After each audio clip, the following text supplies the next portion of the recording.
अस्सलामु अलैकुम वरहमतुल्लाहि वबरकातुहू। मोहतरम सामीन हजरात, उम्राह पर जाने से पहले उम्राह करने का तरीक़ा अच्छी तरह से सीख लेना ज़रूरी है।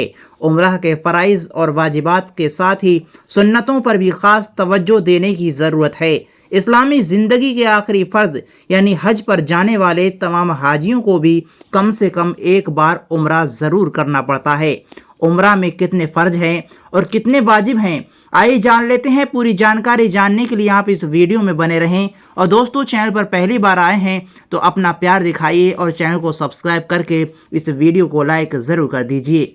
दोस्तों, उम्राह के कितने फ़राइज़ हैं और कितने वाजिबात हैं, हम इस वीडियो में सभी जानेंगे।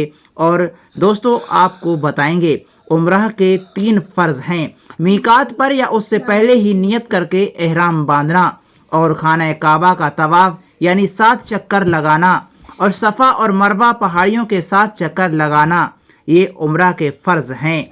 उम्रा में वाजिब एक ही है, सिर के बाल मुंडवाना। यदि आपने ये वाजिबात या फ़र्ज को किसी को छोड़ दिया तो आपका उम्रा अदा नहीं होगा। उम्रा करने का सही तरीका क्या है, आइए दोस्तों जान लेते हैं। वुज़ू या गुस्ल करके सिले हुए कपड़े उतार दें।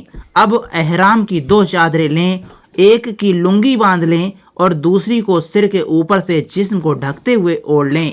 इसके बाद 2 रकात नमाज नफिल एहराम की नियत से पढ़ें। अब सलाम फेरते ही फ़ौरन सिर को खोल लें और तलबिया पढ़ें। लब्बैक अल्लाहुम्मा लब्बैक, लब्बैक ला शरीका लक लब्बैक, इन्नल हम्दा व निअमता लक वल मुल्क ला शरीका लक। आपको यह तलबिया पढ़ना है।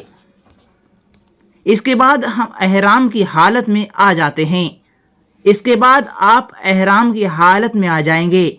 अब आपको ऐसा कोई भी काम नहीं करना है जिसे एहराम पहनने के बाद एहराम की हालत में करना मना हो, जैसे खुशबू लगाना, बाल तोड़ना, नाखून काटना, जूं, चींटी, मच्छर या किसी भी जानदार को मारना, खून बहाना, सिला हुआ कपड़ा, मोजे, टोपी पहनना आदि अब आप पर हराम हो चुके हैं। यदि अनजाने में ऐसा आप कर देते हैं तो फिर आप पर दम करना वाजिब हो जाता है।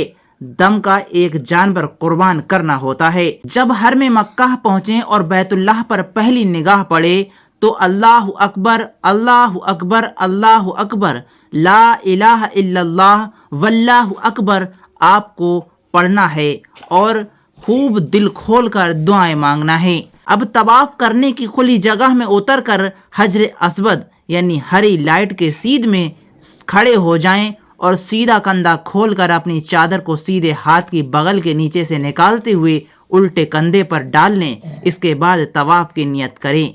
अब हजर अस्वद के सामने खड़े होकर बिस्मिल्लाह अल्लाहु अकबर वल्लाहुल हम्द पढ़कर हजर अस्वद को बोसा दें और अपने हाथों को चूम लें।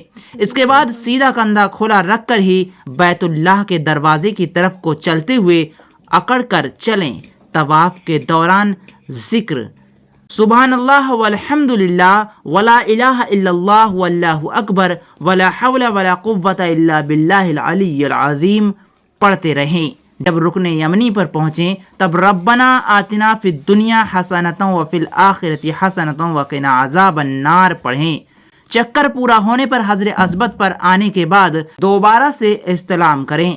3 चक्कर इसी तरह से अकड़ कर पूरे करें। चौथे चक्कर में दोनों कंधों को ढक लें और इत्मीनान के साथ बाकी के 4 चक्कर पूरे करें। इस तरह 7 चक्कर पूरे लगाने के बाद 2 नफिल वाजिबुत तवाफ अदा करें।